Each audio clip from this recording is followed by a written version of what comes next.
Purihin ang Panginoon. Hallelujah! Itaas ang ngalan ng ating Panginoon Diyos na hari ng mga hari. Hallelujah! Hallelujah! Purihin ang Panginoon. Purihin ang Panginoon.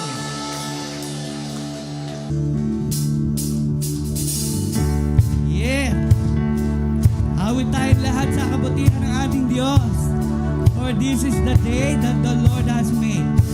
Amen. I will rejoice. Let's give our praise. Come on, team. Let's sing today. This is the day that the Lord has made. I will rejoice, celebrate. Come on, let's give it to Jesus. This is the day that the Lord has made, and I will rejoice and celebrate. Come on, let's celebrate, church. This is the day. This is the day that the Lord has made. I will rejoice, celebrate. Come on, young people, you sing. This is the day that the Lord has made. I will rejoice, celebrate. For you goes before me, Lord, goes before me. He was beside me. He lives within me. He's the lover of my soul. He's my defender. And he's my provider. He's overflowing mercy. A brand new every day. Come on, let's sing church. This is the day. Come on, church. God has been. I will rejoice, celebrate. Come on, MCM. This is the day. Woohoo! That the Lord has made. I will rejoice and celebrate. He goes before me. He goes before me. He walks beside me. He lives within me. He's the lover of my soul. And he's my defender. And he's my provider. He's overflowing mercy. A brand new every day. Yeah!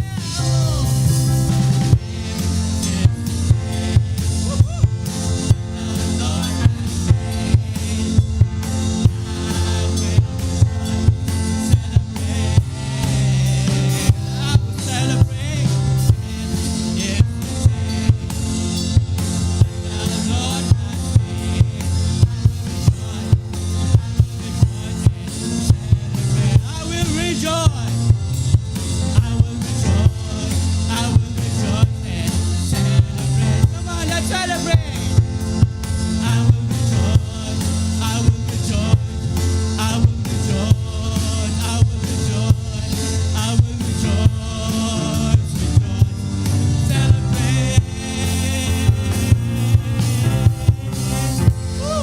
We celebrate your goodness, Lord.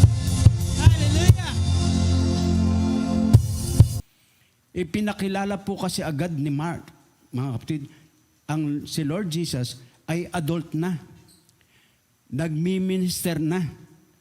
Lumalabas po na ang aklat ni Mark ay hindi lang po aklat tungkol kay Lord Jesus, kundi ito rin po ay aklat about being a follower of Jesus, being a disciple. Na yung cross, the cross was not only the key work of the Lord Jesus Christ, but also the pattern of discipleship. Ginustong bigyang diin ni Mark na ang gospel ay yung pong nakasentro sa sufferings ni Lord Jesus para sa iba. Kaya ginusto rin niyang ituwid ang pagpapalagay at pansinin niyo po itong mabuti mga kapatid. Ginusto ni Mark na ituwid yung pagpapalagay, yung discipleship ay an easy, triumphant life. Pagka sinabing disciple, agang buhay hayahay ka. Hindi po. Hindi po. Kung paano kay Lord Jesus, yung kanyang pagsunod sa Ama, humantong po doon sa pag-aalan ng kanyang buhay doon sa krus, at pagkatapos po naman ay yung pagsunod sa kanya, hindi po yung gan-ganan buhay. Okay na. Dahil follower ka ni Jesus. Ay, hindi po. Reality dictates na habang nandito tayo sa mundong ibabaw, meron tayong pagdadaanan ng mga sitwasyon, pero ang kaibahan po natin, kung ano nakikita natin kay Lord Jesus, susunod lang po tayo. Susunod lang po tayo. At alam niyo po, mga kapatid, nakakatuwa, yung lahat ng tauhan sa kwento ni Mark, sa buhay ni Lord Jesus, yung mga lagad niya, yung mga kumalaban sa kanya, yung pong, yung hindi po nilang basta nauna ang lubos kung sino siya, kundi nung pagkabangon na niya mula sa mga patay. At sa opening line po, 2 salita po ang inintroduce ni Mark sa babasa sa kanyang sulat. At alam nyo, meron pong possibility, paborito ni Mark ang kanyang mga isinulat.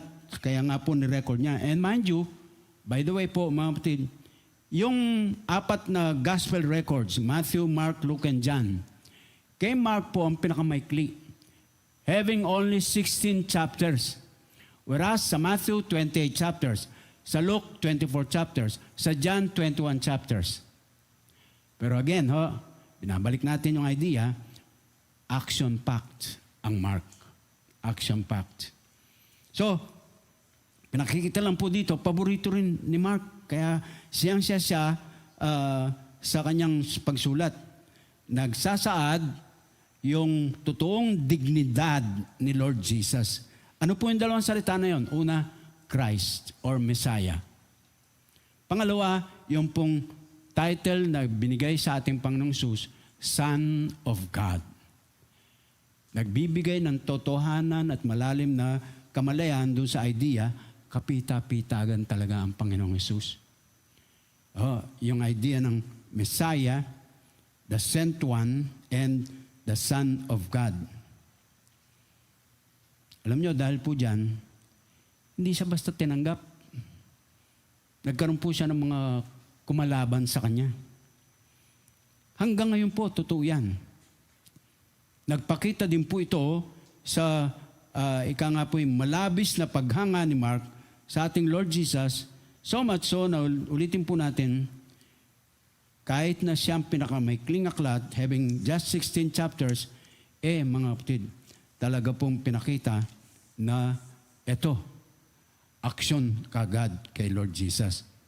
Ilang mga bagay po ang ating pansinin sa tala ni Mark as the Lord Jesus acted upon doon sa Mark 1. At ang sabi nga po, bungad ng verse 14 natin binasa, after John was put in prison, Jesus went into Galilee proclaiming the good news of God. After John. Tapos sabi niya, proclaiming the good news of God. Kaya ang pamagat po ng ating pag-uusapan ngayon mga minamahal, the first message Jesus preached. Ang unang na mensaheng pinangaral po ng ating Panginoong Hesus. Unang bagay na papansinin po natin dyan, considering yung kabuuan teksto ng unang bahagi ng Mark chapter 1, makita po natin, meron pong paghahanda sa pagdating ng Panginoong Hesus. There is preparation of His coming. Sa verses 1 to 8, makita po natin yan. At sa verse 1 ng chapter 1, sabi niya, the beginning of the gospel about Jesus Christ, the Son of God. Kung kukumpara po niyo yung verse 1 tsaka yung verse 14, may mention ng good news. Gospel, sabi sa verse 1, the beginning of the gospel. Tapos sa verse 14, yung sabi ay yung after John was put in prison, Jesus went to Galilee proclaiming the good news. Gospel, good news. One and the same thing. At alam nyo, bago po ilunsad yung kapahayagan na yan sa sanglibutan, meron pong paghahanda na ginawa ang ating Panginoon. Pagbigyan po natin ng magandang diin dyan kasi mga kapatid, ito po'y tulong malaki sa pag-unawa natin. Sa pagkarinig natin ang mabuting balita mula sa ating Panginoon Diyos through the Lord Jesus Christ, hindi po yan napulot lang natin o nabasa lang natin o napindot lang natin sa ating mga gadgets at biglang sumulpot po na good news, good news. Kung magkaminsan, yung, di ba, yung tulong po ng AI, this is Judy Ann Santos. At pagkatapos, mag-ano na siya ng kanyang pagbibili. Kumukat-mukat mo, hindi naman si Judy Ann Santos yun. So, hindi po ganun ang gospel. Hindi po ganun ang good news. Pinaghandaan po ito bago parating sa atin. Ano po yung paghahanda, mga kapatid? Ilang mga bagay. Una po, ito'y fulfilled prophecy. Ang sabi ng verse 2, it is written in Isaiah the prophet. Prophecy. Ano po ang sabi dito?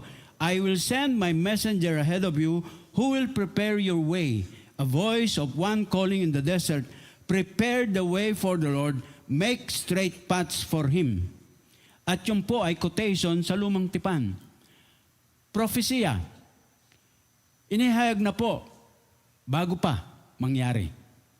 At ang interesting na katotohanan po rito, mga kapatid, walang sinasabi si Lord na hindi po katiwa-tiwala. Mga kapatid, pahayag pa lang po ni Lord, pwede na nating talagang paniwalaan, yakapin ang todo-todo. Ganun po ang kapahayagan nito. Tapos po, dahil po diyan, makita natin, nung dumating na po si John, verse 4, and so John came baptizing in the desert region and preaching a baptism of repentance for the forgiveness of sins. Ang message po, ang preaching po, baptism of repentance for the forgiveness of sins. Totohanan po. Totohanan po. Walang echapwera. Ika nga po, kung tamaan ka na ng sige lang, basta itong mensahe. Yung naganda po ng daan sa pagdating ng ating Panginoong Hesus by John, nagbautismo siya, tapos nangangaral siya a baptism of repentance for the forgiveness of sins. At alam niyo po, dahil dyan, matutuwa kayo mapansin natin, akala nyo napabautismo si Jesus. Para po maki-identify sa tao na makasalanan. Inialay niya ang kanyang buhay doon sa krus para po sabihin, by baptism, napabautismo sa kay Juan, ako na ang umaako ng inyong lugar ng kaparusahan sa inyong kasalanan. At sabi ni Pablo, sa kanyang testimony, yung idea baga na siya na walang kasalanan ay naging kasalanan dahil sa atin, alang-alang sa atin. Napakaganda na realisasyon, mga kapatid. Napabautismo din po at alam nyo, tinukso din po si Lord Jesus. Doon sa verses 9 to 13, makita po natin, itong dalawang bagay na ito nangyari sa kanya, para bang nagsilbi pong inauguration, panimula sa kanyang public ministry. Verses 9 to 13, napabautismo siya. Tapos, dun sa verses 10 and 11, tinukso po siya. Pansinin natin, ha? Verse 9, at that time, Jesus came from Nazareth in Galilee and was baptized by John in the Jordan.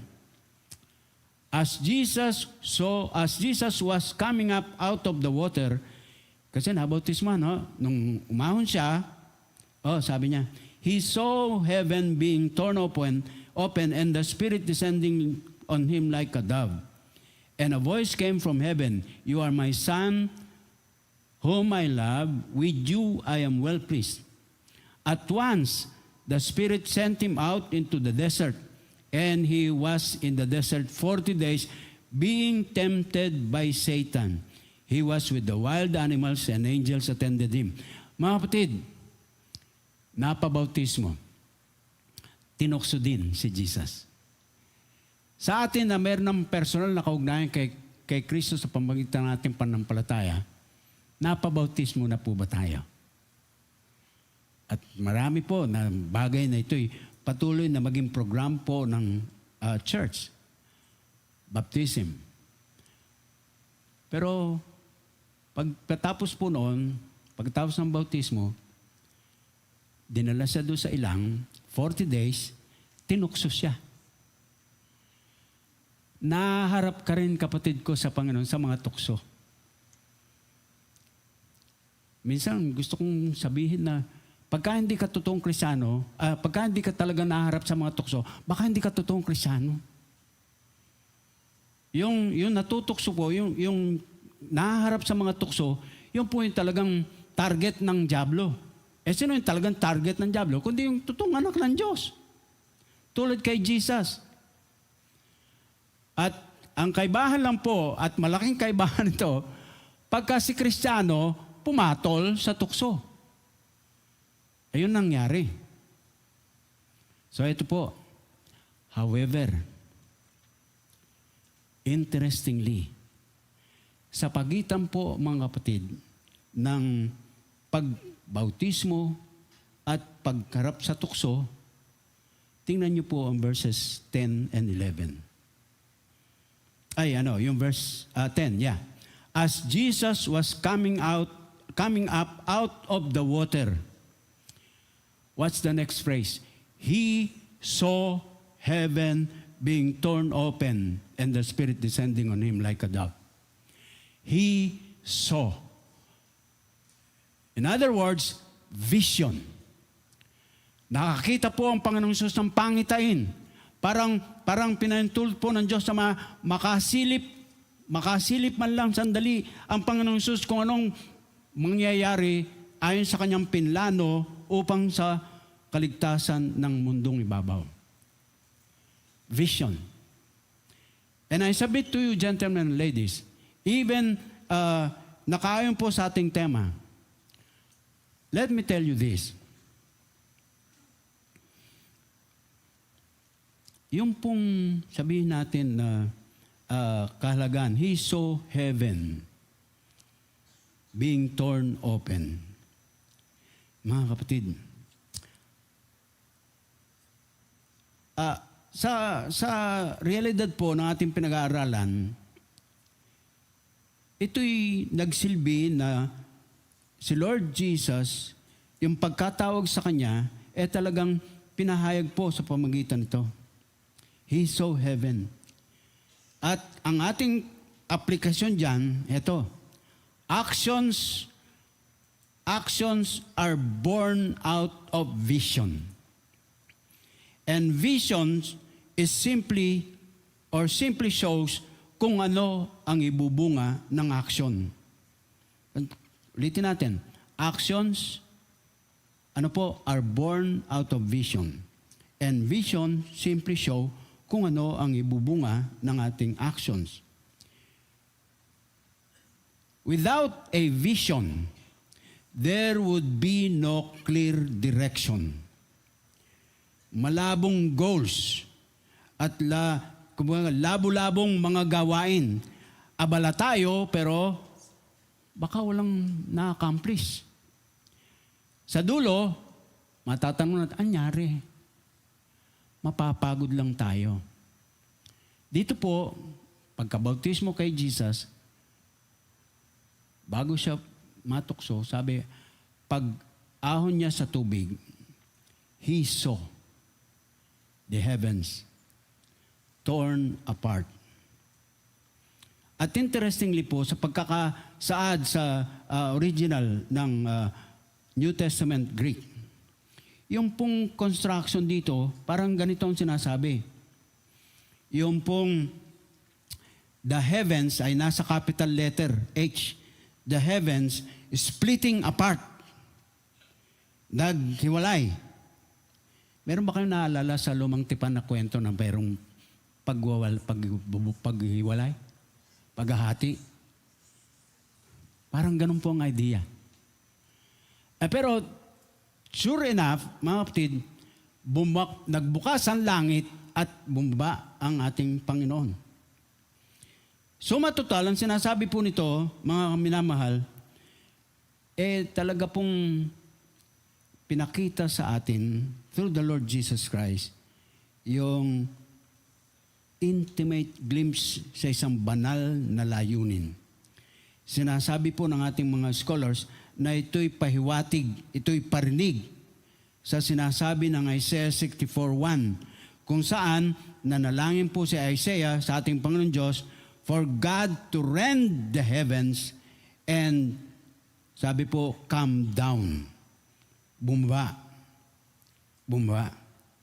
At ano pong pinakatanging layunin nito? Dili ba kundi ang kaligtasan. In fact, ng sanglibutan. As the whole of Isaiah 64 declares. Ang parehong mensahe noon na pinahayag po hanggang ngayon by God's call and vision ay may pagtitiyak sa pagbaba ng Holy Spirit at yung pong isang definidong kapahayagan. Mga kapatid, hindi po literal na kalapati yung dumapo sa ating Panginoon sa either sa ulo o sa balikat. Yung pong manner ng pagbaba ng Holy Spirit. Gentle. So much so na through the Lord Jesus Christ, siya lang po ang natatanging katauhan na pwedeng magbukas ang Diyos Ama ng paanyaya. Malumanay, gentle na paanyaya. Tingnan niyo po ang sinasabi ng Matthew chapter 11. Yung dalawang sunurang talata. Chapter 11, 27 and 28.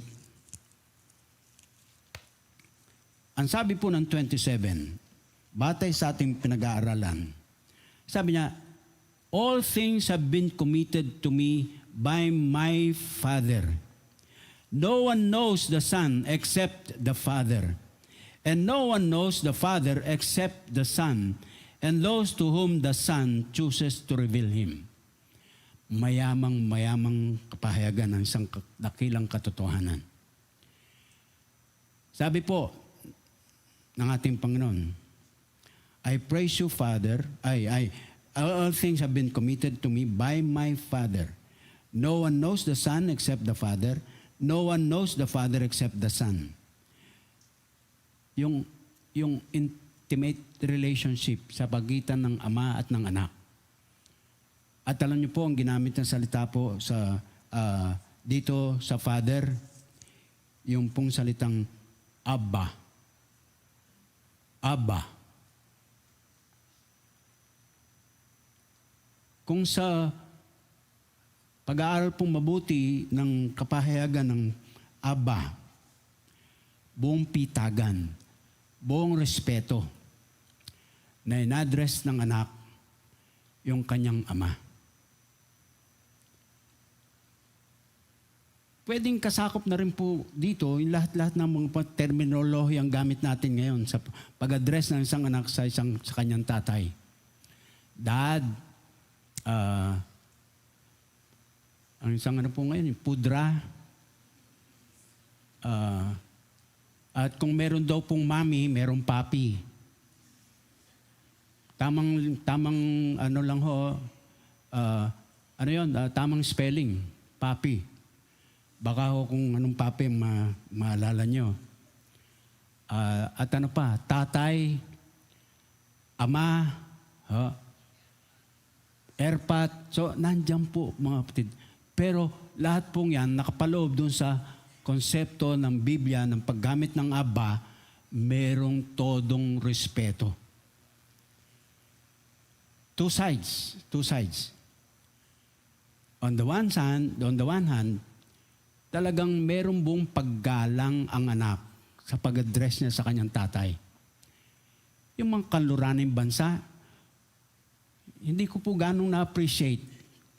Siguro talagang ibang-iba ako, at least sa Asyanong konsepto. Tatawagan ng diretsam sa kanyang pangalan. Ramon.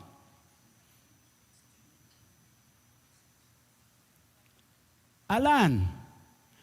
Hindi ko po ma-imagine sarili kong tawagin yung aking tatay. Orlando. May kailangan ako sa iyo. Baka sampalin ako nun. Respeto. Pero yung kabilang panig, mga kapwa ko tatay, tiyakin natin mabuti ang ating posisyon. Bilang mga tatay, kapita-pitagan ba tayo?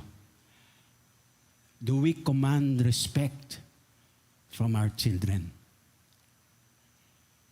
By the position alone, being a father, nagpapahayag na po yun ng tamang hayag ng respeto. Kung ikay talagang tatay, rerespetuhin ka. Ano nangyayari ngayon sa lipunan natin? Kahit na po sa mga leaders natin, nawawala na tayo ng respeto sa mga leaders natin. Bakit po? They did not command our respect. Hindi na sila respetado sa pinaggagawa po nila. At ang matindi po, batay sa lumang tipan, mga minamahal, huwag po nating kalimutan ang katotohanan ito. Mas matindi. Pagka po sa magulang sa lupa, wala na respeto, reflection po yun ng ating Diyos Ama sa langit. Hindi na natin nirespeto ang ating tatay sa langit pagka ganon.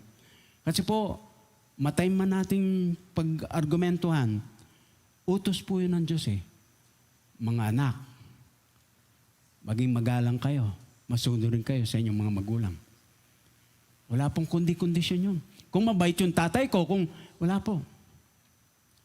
Ang tatay mo na lapastangan, mananagot yan sa tatay sa langit. Hindi mo problema yon. Ang problema mo, maging magalang, masunurin pa rin. Minsan na pagbabaliktad natin yung ating mga posisyon eh. May mga anak na parang sila yung tatay. At yung mga tatay, parang sila yung anak. At bunso pa. Patawarin kayong mga tatay na bunso-bunso dyan. Dito po, imagine mga kapatid, ang Diyos Ama, ang Diyos Anak, sobrang ganun po kalapit ang kanaugnayan. Pagka in-address ng anak na Aba ang kanyang ama, doon po natin kukunin bilang pattern doon sa ating pagpapahalaga sa ugnayan meron na tayo ngayon kay Kristo. Kay Kristo. At kasunod nga po roon, sabi niya, and a voice came from heaven. May boses narinig. You are my son, whom I love.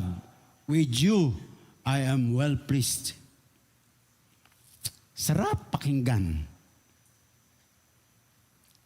Malinaw po, ito ay boses ng Diyos Ama. You are my son. Echoes Psalm 2 verse 7. Ang isang awit originally addressed to those yung naging mga ancient Jewish kings. Ang tawag po sa kanila, Son of God. Tapos sabi niya, whom I love. May naalala ko sa lumang tipan na sinabi po, yung anak, kaisa-isang anak, na yung sobrang mahal. Naalala niyo si Abraham? Ang habang panahon, di sila magkaanak. Bawag po yung asawa, tumanda na, paano po magkakaanak? Imposible sa lahat ng mga imposible. Pero ginawa ng Panginoon ng paraan. At nung mabigyan po sila ng anak, si Isaac, naku, ang atensyon ng amang Abraham napunta na doon sa anak, hindi na doon sa nagbigay ng anak niya. Sometimes, nangyayari din po sa atin yun. Kaya sabi, susubukan ko itong si Abraham. Kung talagang ako pa rin ang love niya. Mga kapatid, kuwi daw tayo. Pagka merong kinakarap kayong mga pagsubok, mga problema dyan, mga tukso dyan, baka medyo sinisiko-siko kayo. Hindi kayo makaramdam ng tapik-tapik lang, siko na. Huwag niyo nang hintaying bigwas mula kay Lord. Makaramdam na kayo. Baka susubukan kayo ni Lord. Itong aking anak na to itong Basilio na to subukan kong kaya. Tingnan ko kung ako pa rin ang mahal niya. Yun po, nangyari. At nung undayan na nga po, making the long story short, ng Abraham, ang kanyang anak, doon sa lugar na itinuro sa kanila ng Panginoon, narinig ang boses ng Diyos. Abraham, Abraham, po, huwag mong gawin yan sa iyong anak. Napatunayan ko na ako pa rin ang loves mo. O yan, meron tinuro. Ram, lalaking tupa, nasit-sit doon sa isang halaman, hindi makawala sa pagkasiit ng mga sungay. Siya ang ipalit mo na handog sa iyong anak. Kapatid, yung sinabi ni Lord dito, whom I love, echoes what Abraham experienced. Inaalay niya ang anak niyang si Isaac. At tapos sabi niya, with you I am well pleased. Reflecting Isaiah 42:1, where God points to His servant as one chosen to speak for Him. Ang Panginoong Jesus, bumaba sa lupa, sugo ng Diyos Ama sa langit, para ipakilala po ang Diyos Ama. At ito na po ang mahalagang parte sa ating pinag-uusapan. Ano ba yung nilalaman ng mensahe? If this is the first message the Lord has preached, according to Mark, ano yung nilalaman? Ano yung mensahe mismo ng ating Panginoon? Kaya yung particular dito sa verses 14 and 15, ito po ang maganda rito mga kapatid. Ang sabi ng 14, Mark 1, pagkatapos daw po, after John was put in prison, Jesus went into Galilee, proclaiming the good news of God. Napansin niyo po ba mga kapatid, yung pagtatapos ng papel o bahagi ng Juan Bautista, siya pong pasimula ng ministeryo ng Panginoong Hesus. Kanina sinabi natin, yung pagdating ng Panginoon, merong katuparan ng hula. Pinaghandaan. So natapos na po yung paghahanda. So pagkatapos po noon, di ba, hinuli na si Juan, kinulong na. Kaya ang sabi ng verse 14, after John was put in prison. Eto na. Jesus went into Galilee proclaiming the good news of God. Ang pinakasentro ng sinasabing good news of God, yung sinasabing first message na ipinangaral, tinuro ng ating Panginoong Hesus, the kingdom of God. Ang ganda ng piniling awit kanina sa ating mga Diyos na ating hari. Siya. At ang sarap po, mga kapatid, ang makaranas ng tayo'y nabibilang na sa kaharian at paghahari ng ating Diyos. Na siya na po ang masusunod, siya na po ang kikilalanin na nangunguna at nagmamay-ari ng ating buhay at bukas. Hallelujah sa ating Panginoon. However this has been interpreted, there is no doubt among Bible students that the preaching of the kingdom of God stands at the center of the Lord Jesus' life and ministry. Dito po nakasentro ang buhay at ministeryo ng ating Panginoon. The kingdom of God.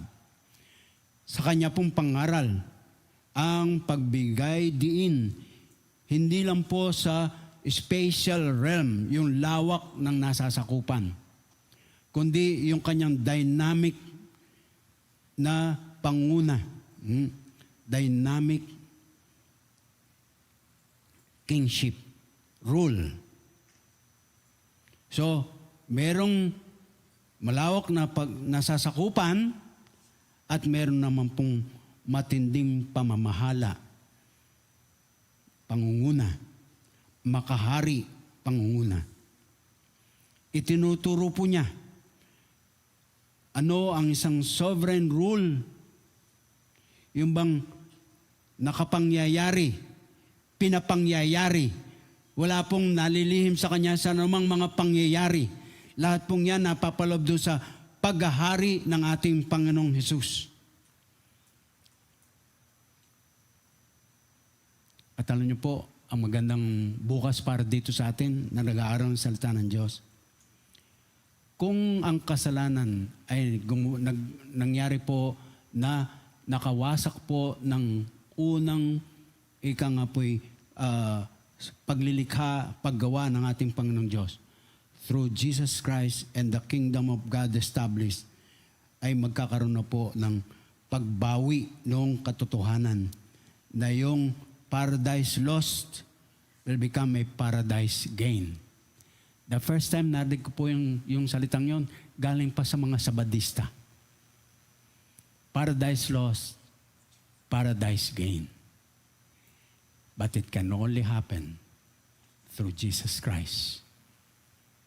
Through Jesus Christ. Mga minamahal, ang kanyang pamamahala, when he talked about the kingdom of God, it is an active ruling.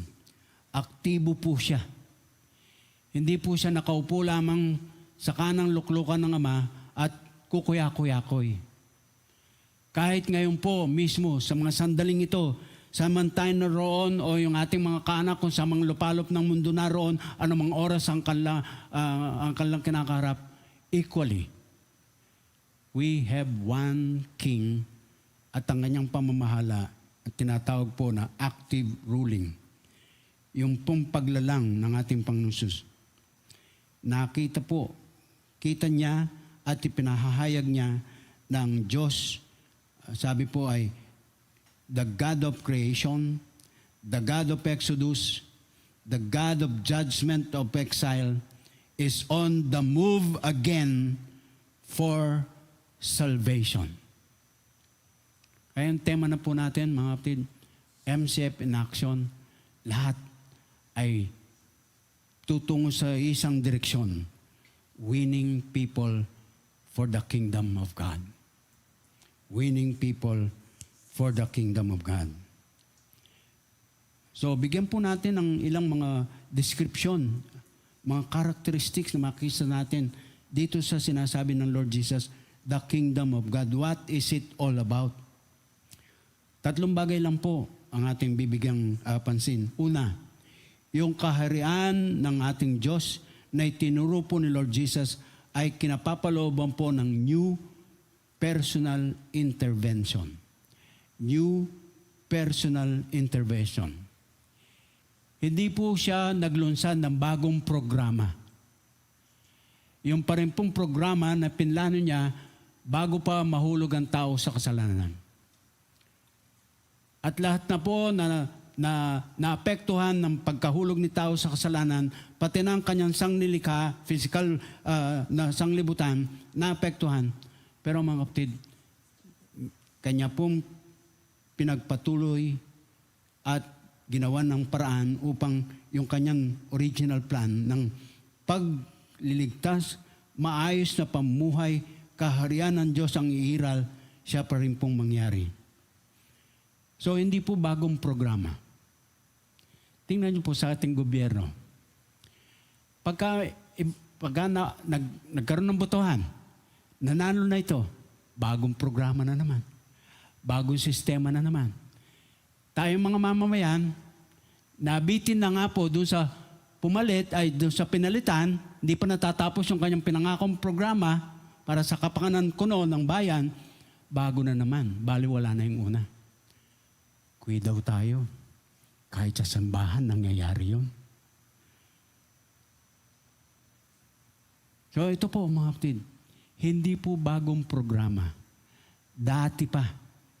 Pero ang kaibahan po ngayon, ang sinasabi pong pamamahala, paghahari ng ating Panginoon, kinapapalooban po ng new personal intervention. No longer any other program, but the visitation of the Lord Jesus Christ on earth. Siya na po mismo. Siya na po. Gumawa na. Umaksyon na. Ay, naku, napakasarap po, no? Makakapagbuntong hininga ka. Ay, salamat, Lord. Kakabiruan kami doon sa, ano bang kwentuhan natin? Yung merong bahagi po ng devotion na pinag-uusapan po namin, praise the Lord anyway. Yung pagkadinugtong mo ng anyway, parang, pero ang totoo po, dulo, makaka-praise the Lord ka pa rin. Kasi nga po, new personal intervention. At yung nga po yung sinasabi natin kanina, yung kagandahan po ng ugnayang ama at anak, yung pag-address ng anak sa kanyang ama na Aba, ay, yun po yun. At kaya nga po, dun sa ating Matthew 11 kanina, ang tanging nakakilala sa anak ay yung ama. At yung nakakilala lang talaga sa anak sa ama ay yung anak. At sabi, yung maugnay sa anak, maugnay na sa ama. Kaya po, dahil doon sa magandang ugnayan na yon, may karapatan po si Lord Jesus magsabi sa 11:28, Come to me, all ye that labor and are heavily laden, and I will give you rest. Parang sinasabi niya, ganun ko kakilala ang aking tatay. Mapagkakatiwalaan talaga siya. Kaya sabi niya, lapit kayo. Ilalapit ko kayo sa Kanya. Pangalawa po, yung daladalang kaharian o paghahari ng Panginoong Hesus, tulad sa lumang tipan, nagtuturo po ng mga specific events in which God is acting for the salvation of the world. Ulit po, hindi bagong programa. Hindi po kung anuman, kundi yung pa rin po. At yung pagbubuo ng kaharian ng Diyos, para rin po sa kapakanan o para sa kaligtasan na bigay ng Diyos sa sanglibutan. At si Marcos po, nag-focus sa mga gawa ni Lord Jesus, kaya puro aksyon nga po ang kanyang sulat. Kaysa doon sa aral niya, nagtala po ng matuturing na yung patunay. Kahit sa bungad pa lang, chapter 1 pa nga lang po . Nakakatuwa itong si Mark. At kasama po dito sa kanyang sinulat, alam nyo, pagsimula pa lang po ng ministry ni Lord, meron na kagad kumalaban. Meron na kagad na sumalunga. Pero hindi po siya natinag. And so, from the words of Mark, yung kanyang sabihin nating irony tungkol kay Jesus is no new teaching. It is a new event. Isang bagong pangyayari. At ito po'y dagdag na kabanata sa dakilang kwento, sa dakilang gawa ng Diyos, sa kanyang tinatawag ng mga scholars, the creative and recreative work. Ang bawat miracle na gawa niya, recorded in the book of Mark, yung ika nga po, ito'y nagdadala po sa atin sa pinakatampok na object o event, the cross. At yung mga nauna pong mga aral at mga miraculous signs and wonders, lahat ng mga pangyayaring yun tumuturo po doon sa krus ng Kalbaryo na naging representasyon ng kaligtasan mula sa kapahamakan ng sanglibutan. Pakatandaan po natin, ito ay nangyari lahat sa inintroduce ni Mark. Ito, ni John una, ito si Jesus. At kay Mark naman, ito ang kanyang ginawa. Pangatlo, ang sangkatauhan. Doon sa bagong order, new order, yung bagong kaayusan, pag-aayos, so paglalaya mula sa pagkalipin sa kasalanan ng sanglibutan, unang-una pong mangyari, makararanas na ang sangkatauhan ng lubusang provision o pagpapala, pagtugon sa pangailangan sa lahat ng larangan ng buhay. In the ministry of the Lord Jesus, malas po niya, pinakita niya. He met his hearers at the level of their need.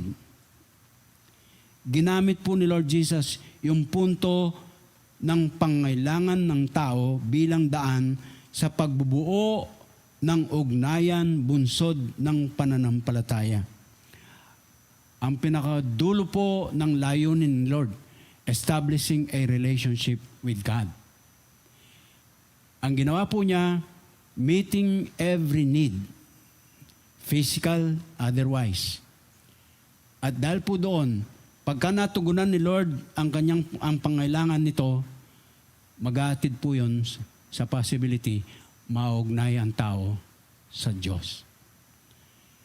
At nakita po natin yun. Pinatunayan po yun ng mga aksyon na ni-record ni Mark. Kapag po merong gutom, he fed them. Saan merong pagtitiis at suffering, he healed them. Kung may bukas na isip at puso para matuto, he taught them. Ito po ang dahilan bakit bumaba si Lord Jesus mula sa langit, naging tao, dukha, inaapi-api, inalipusta, di basta tinanggap, yet he did so to identify with us, sinners, ano ang ma-fulfill yung long-time promise of salvation. Ngayon, sa huling bahagi po, mga kapatid, we must come to realize ang turo, ang pangaral na ito na ginawa ng ating Panginoong Hesus as recorded by Mark, yung unang pagtuturo niya. Pakatandaan po natin.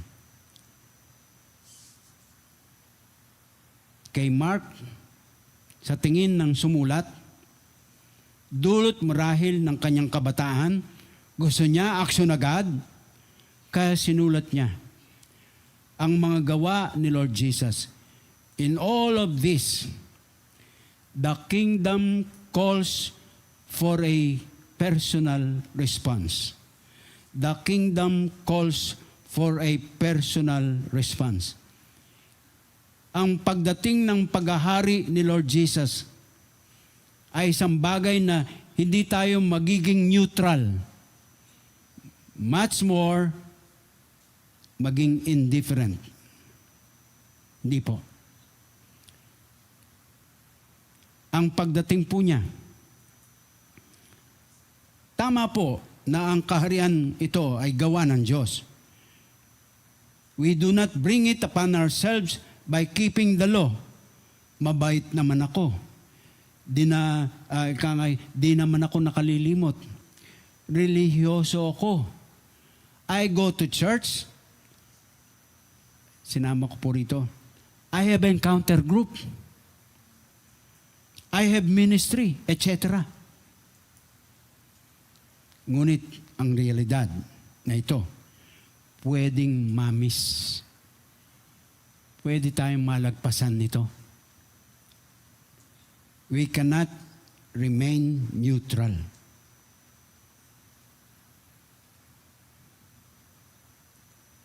We need to make a proper response to it. And that response must always focus on the person of Jesus Christ. Kailangan maglagak ng faith, belief, and trust sa Kanya para maranasan ng power of the kingdom. Sa aral po ni Lord Jesus, ang pagpasok sa kaharian ay inihalintulad po sa mga bata. Di po ba kanina sa ating panalangin sa mga bata? We quoted the Word of God. that says, hayaan nyo, huwag nyong pagbawalan ng mga batang lumapit sa akin. For the kingdom of God belongs to them. At mga minamahal, ito po'y, ika nga po, pagkatuto na ang Diyos ang iyong ama at ikaw ay kanyang anak. Ito rin po ay naglalarawan ng isang ika nga po, pagpapasya na walang makahadlang. Parang handa mong ipagbili ang lahat ng iyong pag-aari para pumapa sa iyo ito.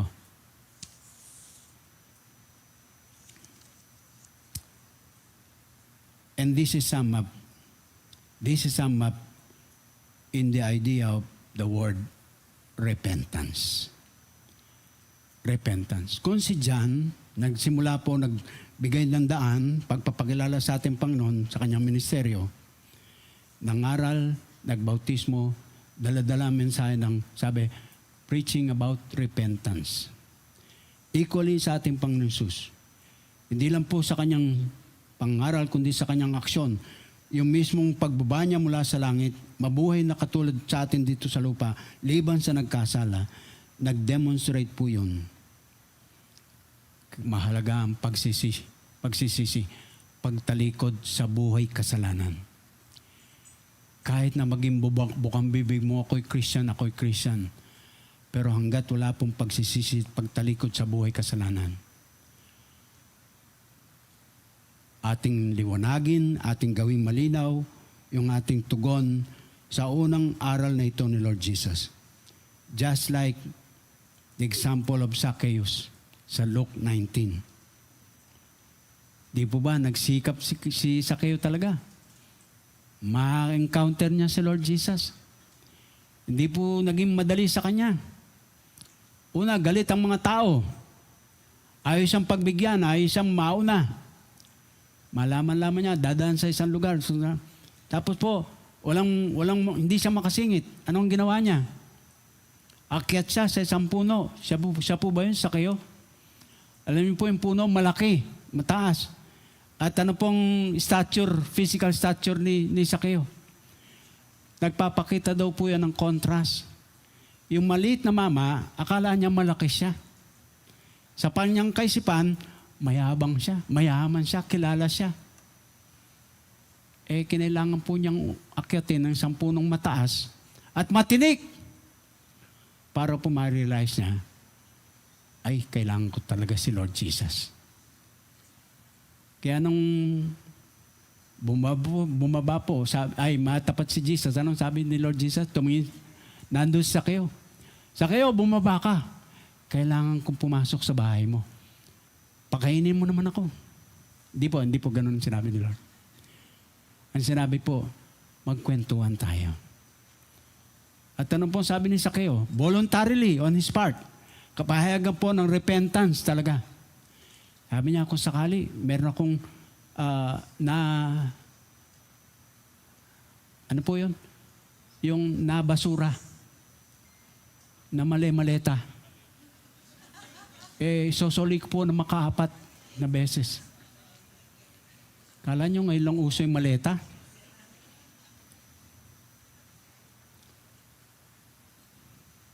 Ano po ang deklarasyon ni Lord Jesus? Sabi sa Luke 19 verse 9, dumating sa araw ito ngayon ang kaligtasan.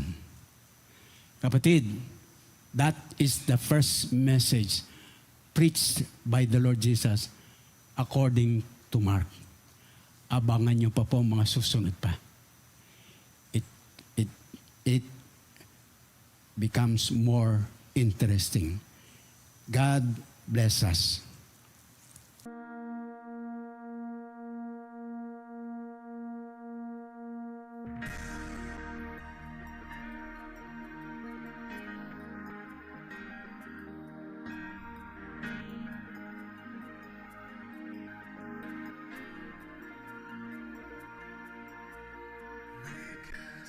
Your showcase an attraction for you, that others may see who you really are.